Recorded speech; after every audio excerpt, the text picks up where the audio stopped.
¿Qué tal? Buenas noches. Hoy en Cantabria de cerca hablamos de proteger a niños y adolescentes cuando practican deporte, una realidad que aunque se da por hecho que se cumple, no siempre es así, y unos datos que hemos conocido gracias a la presentación de una iniciativa bajo el nombre de Entornos Seguros que está detrás la Fundación EDEX y que va a llevar un protocolo de actuación a todas las instalaciones del Instituto Municipal de Deportes de la capital, aquí en Santander.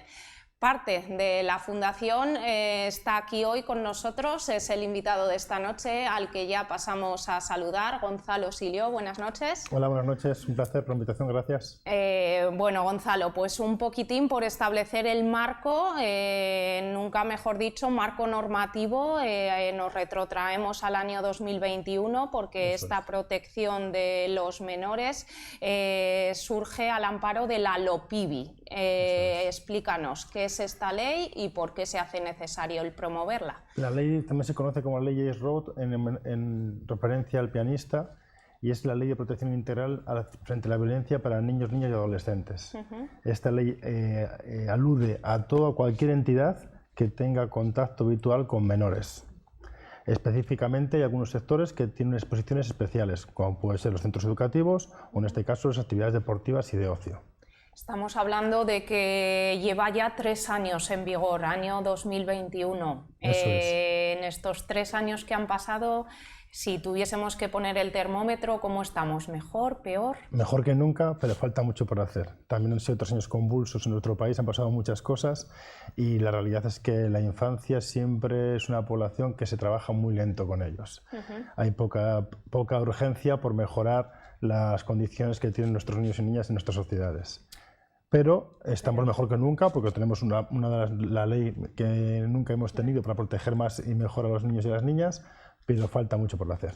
Una ley que ¿quién se encarga de velar porque se cumple o no? ¿Es de aplicación obligatoria o depende de la sensibilidad que pueda tener? No, por supuesto es obligatoria y ahora mismo hay una situación de desprotección también para aquellas personas que trabajan con menores. Es decir, en el momento en que haya un caso de violencia de un menor, la entidad que albergue esa actividad con ese menor es responsable de no haber ejecutado las medidas obligatorias que tiene que hacerlo. Con lo cual, actualmente, si aquellas entidades que no ponen en marcha las medidas obligatorias, además de desproteger a sus menores, desprotegen a los profesionales que trabajan con ellos. En vuestro caso, Fundación EDEX, trabajáis con administraciones públicas, con federaciones, con clubes. ¿Son conscientes en este año 2024 en general de que hemos hablado en la introducción un problema generalizado y grave? ¿Son conscientes de los datos tan altos que se manejan sobre este problema? Es curioso, pero muchos de ellos no son conscientes de la obligación que tienen con la ley, no son conscientes de las medidas que tienen que implementar y sin duda desconocen los datos de violencia hacia la infancia generalizados en una sociedad desarrollada como la nuestra. Sorprende que en pleno siglo XXI tengamos que hablar de algo, de una realidad que damos por hecho, que se debiera cumplir y que no tendría que haber nadie detrás de velar porque se cumpla. Sorprende siempre y esto suele pasar porque los niños y las niñas no suelen tener ni voz ni voto. Y entonces cuando ponemos la lupa sobre ellos es aberrante que sea la población que más violencia recibe en nuestras sociedades todavía.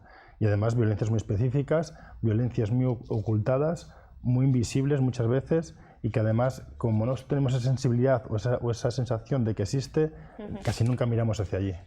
En la presentación aludíais, ¿no?, a la hora de hablar del protocolo y a quién va dirigido, a monitores, a entrenadores, pero como público, y soy una persona que asiste los fines de semana a eventos deportivos en los que hay menores.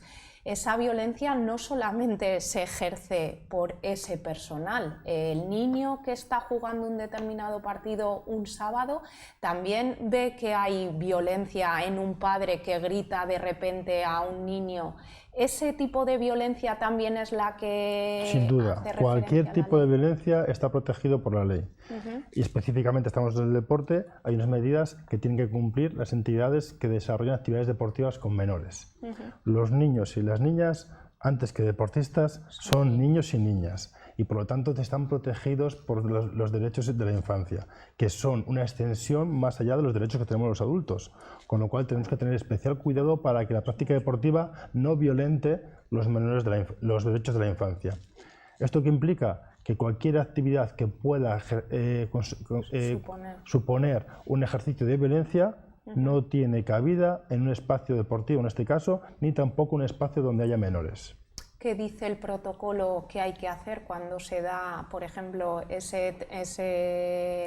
situación concreta que te he comentado? Esto también es importante plantear que la ley no es una innovación legislativa, pero lo que hace es recoger los desarrollos científicos de protección a la infancia y al deporte que llevamos 10 años con ellos. Existen unas salvaguardas internacionales que intentan garantizar siempre que la práctica deportiva sea un entorno seguro. El COI, el Comité Olímpico Internacional, fue uno de los primeros en desarrollarlas, viendo la violencia que sufrían los niños que eran élite deportiva, y organizaciones como la FIFA, UNICEF y UNESCO empiezan a lanzar estas recomendaciones para evitar esta violencia, porque además la violencia en el deporte es específica. Luego hablaremos de ello seguramente, pero es específica. ¿Qué hace la ley? Dice, pues hay que primero sensibilizar a las personas sobre los posibles violencias que se ejercen en el deporte en este caso, y para ello obliga a una formación específica a todas las personas que tengan contacto habitual. Esta formación es inicial por asumir el cargo y la responsabilidad de trabajar en el deporte o en el ocio, y además tiene que ser anual, ir reciclando en diferentes contenidos a los profesionales del ámbito deportivo. El protocolo, aparte de visibilizar la posibilidad de violencia y sensibilizar, plantea unas medidas de notificación ante cualquier ejercicio o sospecha o indicio de violencia y unas medidas de prevención para evitar que haya violencia y, por último, unas medidas de acompañamiento en los casos de violencia en el deporte. Narrándome esa sucesión, ¿no?, de cómo se detecta, lo fundamental y lo ideal sería quedarse en la primera parte, en la prevención, porque si tenemos que actuar es que ya hemos llegado tarde. Eso es, todo el mundo lo entiende con el ejemplo de lo que ya funciona. Hablando con el alcalde de Reinados hace unos meses, me decía, esto es como la protección de incendios. Yo tengo una estación deportiva y la tengo protegida para que no haya incendios. Es decir, como tenemos unos mecanismos de prevención, casi nunca hay incendios. Pero en caso que haya incendio, tenemos un protocolo para actuar. Y el porcentaje que tenemos de que haya incendios es mínimo. Pero el porcentaje de que tengamos violencia con menores es mucho mayor. Claro. ¿Qué estamos haciendo para proteger a los menores en el deporte? Muchas veces nada. El riesgo de violencia que sufre un menor en nuestras sociedades actuales en Europa es de un 20%. Es decir, de cada 5 niños y niñas menores de 18 años, 1 está en riesgo de sufrir algún tipo de violencia. Y las violencias son amplias y variadas. Cuando hablamos de implementar la figura en el ámbito educativo, no me estoy refiriendo ahora al deporte, pero la figura del coordinador de bienestar, por ejemplo, en los centros educativos, muchas veces hay reticencias, incluso hay carencias de presupuesto, porque no se le quiere dedicar una partida o una liberación de horas a esa persona. En el caso de la figura del coordinador, en este caso del que tiene que ejercitar el protocolo en primer lugar, ¿os encontráis ese tipo de reticencia o las organizaciones están por la labor y abogan por promover? Has cambiado de terreno de juego. Sí. Todo lo que estamos hablamos dentro de la figura de delegado de protección en el ámbito deportivo y de ocio, que es diferente a las medidas, a la sensibilidad y al profesional con el que se trabaja dentro de los centros educativos, que, como bien has dicho, que hay gente que lo confunde, es el coordinador de bienestar, que es más amplio que un delegado de protección. Y es mucho más amplio porque un centro educativo tiene más medios, tiene más tiempo de trabajo con los niños y las niñas y más obligaciones legales también. Dentro de esta figura, cualquier ley que no va acompañada de una dotación y de unos instrumentos para trabajarlas, pues tiene poco sentido. Bueno, tiene poco sentido, tiene mucho sentido, pero tiene una aplicación mucho más lenta. Por eso existimos también nosotros, porque si todo el mundo tuviese los medios, la experticia y la capacidad de sensibilidad de hacerlo, pues se desarrolla bien la ley. Nosotros ayudamos a las entidades a hacer ese paso. Sin duda se ha hecho mal esto a nivel nacional en diferentes comunidades. Pocas lo han hecho bien, pero tienen que darle la enjundia a esta figura a la altura de lo que supone el reto. Es decir, coordinar el bienestar de todos los niños y las niñas en los centros educativos. O sea, es un reto mayúsculo.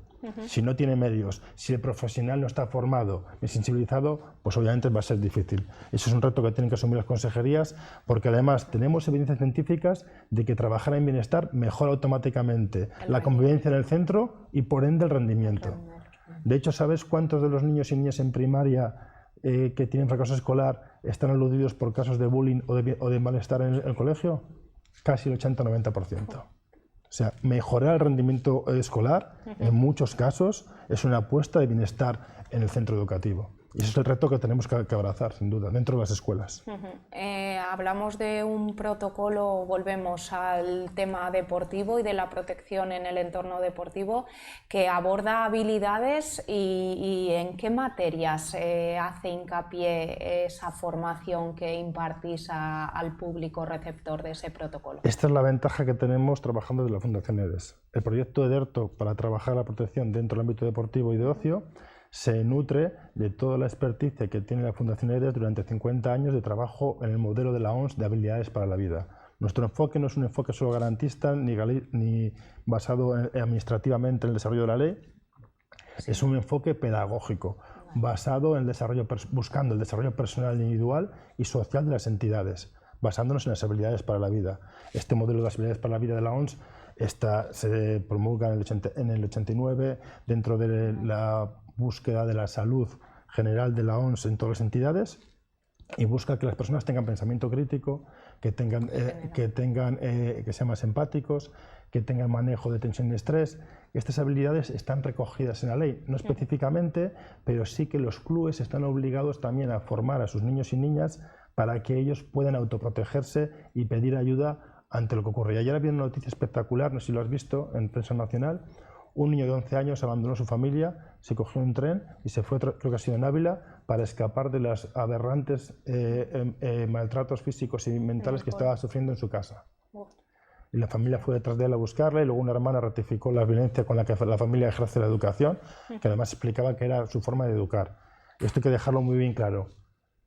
Maltratar de alguna forma a una persona nunca es educar, es simplemente maltratar, aunque el fin sea positivo y loable. Porque estamos hablando de que no solo la violencia puede ser física o psicológica, la LOPIVI distingue hasta 15 formas diferentes de violencia que se pueden ejercer en niños. Eso es, se puede ejercer cualquier persona, y cuando una persona es más vulnerable, dependiente y más incapaz de buscar ayuda, se incrementa el porcentaje de violencia. En este caso son los niños y las niñas. Específicamente en cada entorno se dan la probabilidad de que crezcan unas violencias más o otras. Por ejemplo, la violencia sexual con contacto o sin contacto crece en el ámbito deportivo. ¿Y cómo estamos en Cantabria? Antes has hablado en materia educativa de que las comunidades les ha costado implementar esa figura. En el caso de la protección del menor en el entorno deportivo, Cantabria y los ayuntamientos de la región apuestan por esta iniciativa. La iniciativa de protección a la infancia en general, tenemos unas estructuras de protección a la infancia que funcionan, que son comunitarias, como en el resto de España, que tradicionalmente ha funcionado bastante bien en Cantabria la detección. Esto las compañeras de Cabas llevan haciendo un trabajo desde hace años y lo pueden explicar mucho mejor que yo, y tienen recogido y sistematizado los datos de cómo están los efectos de violencia. Más o menos estamos en la media nacional. En la detección y registros se pueden mejorar, sin duda, y cuando se mejora la detección y el registro de lo que ocurre, siempre encontramos casos, hay una realidad ocultada detrás, y siempre es poco porque dedicamos pocos recursos a la infancia en general, y a veces dedicamos recursos indirectos a las personas que trabajan con la infancia, pero no a la infancia, como pasa en el deporte. En el deporte los recursos los suelen recibir entidades, los profesionales del deporte o pseudoprofesionales que trabajan en el deporte, pero no directamente los niños y las niñas. alguien que nos esté viendo en estos momentos, yo como padre o madre, ¿cómo puedo saber que están protegiendo correctamente a mi hijo cuando le dejo practicando deporte? Esto es complicado porque cuando pides estas informaciones la mayoría de personas se ponen un poco a la defensiva, pero es esencial. Tú cuando dejas un objeto en un lugar quieres que esté protegido. ¿Cómo no vamos a querer que esté protegido nuestros niños y las niñas donde les dejamos muchas horas? ¿Qué tenemos que hacer? Preguntar, ¿quién es el delegado de protección? Pero si yo pregunto a la mayoría de ayuntamientos en Cantabria cuál es su delegado de protección, si quieres te digo cuál va a ser la respuesta. No lo tengo. Yo sé que en Santander le tienen ya, en el resto de Cantabria no lo sé.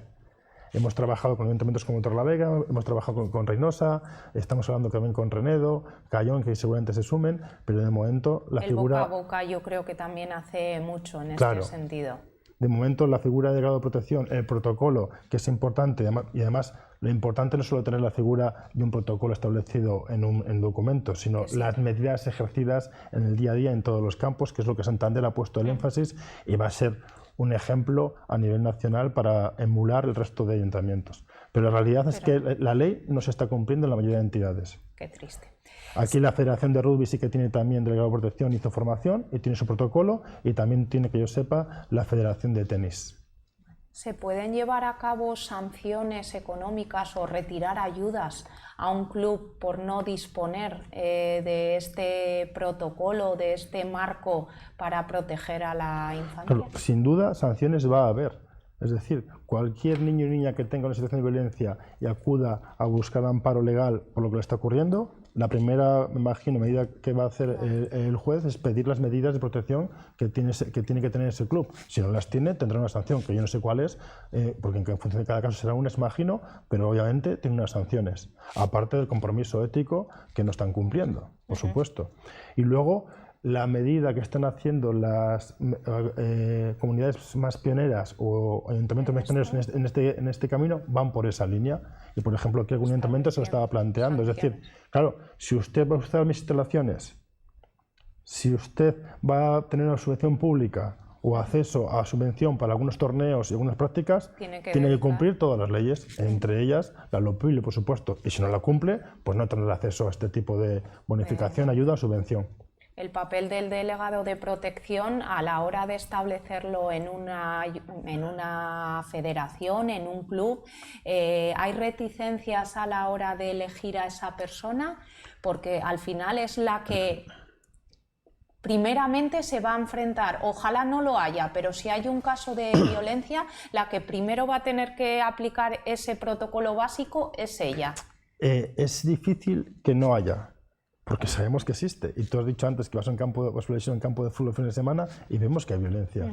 Hay violencia de mucho tipo. La más cotidiana, normalizada, que a veces simplificamos o minimizamos, pero que existe y es violencia. Ayer en una formación que hicimos en Sestao con niños, pues pusieron ejemplos de lo que significa para ellos estar en un campo de fútbol cuando su padre está discutiendo con el entrenador y él está jugando. O cuando escuché, darle una patada al 12, y lo contaban. En una formación que hicimos con una de nuestras colaboradoras que trabaja en Valladolid, a los niños les preguntó, ¿qué escucháis en el campo?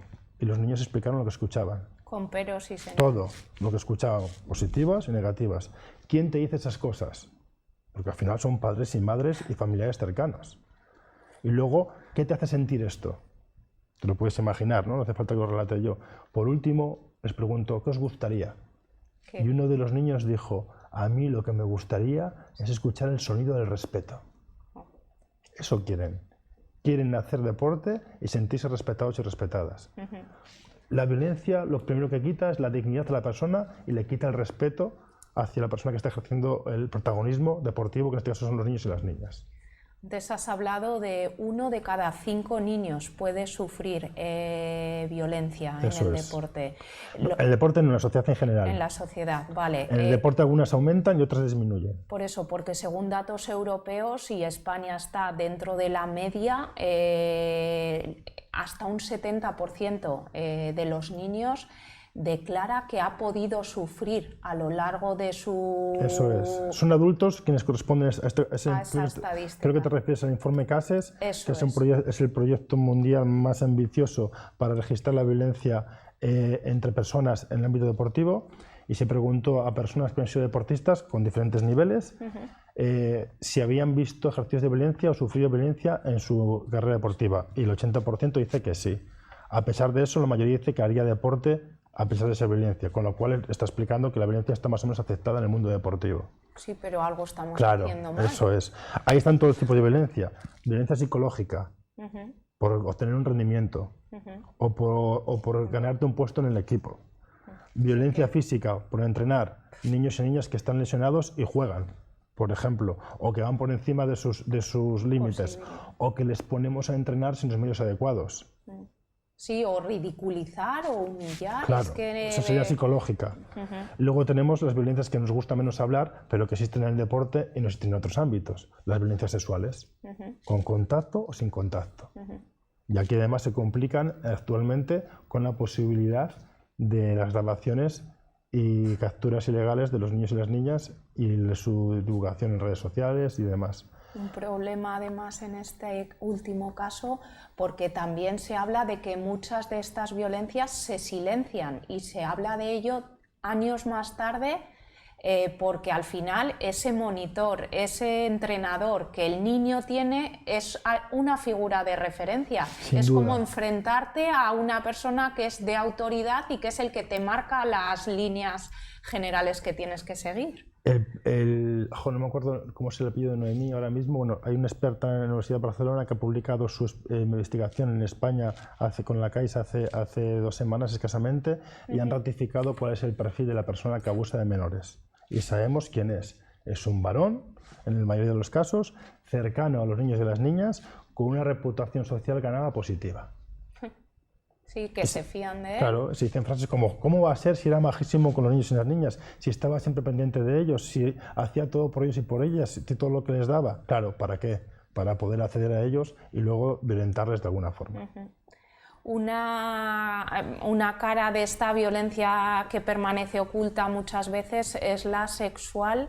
No sé cómo estamos en ese sentido y qué puede hacer la ley para que los límites se controlen mucho más. La ley ha hecho todo para poder proteger mejor que no a los niños y las niñas. Falta la dotación, los recursos, la exigencia posiblemente para implementarlo, pero tenemos el organigrama y el marco para poder proteger más que nunca a los niños y las niñas. Llega la parte difícil. El presupuesto. También dices, claro, presupuestos hay. ¿Cuánto cuesta una gala del deporte anual que hace un ayuntamiento? Y hay presupuesto y se invierte en ello, porque te dan un valor, imagino, ¿no? Un retorno. Claro, tener un retorno, un valor y una consideración. Claro, si hay presupuesto para esas cosas, ¿cómo no lo va a haber para proteger a los niños, por ejemplo, de la violencia y de la violencia sexual? Pero la violencia sexual existe y el deporte es un factor de riesgo para la violencia sexual. Simplemente porque existen vestuarios, existen viajes, existe contacto físico habitual, es un sector en el que la ética del cuidado muchas veces no se ha visto, y además, esto es curioso, que a la gente le sorprende, el porcentaje de recibir violencia sexual se incrementa con la exigencia deportiva.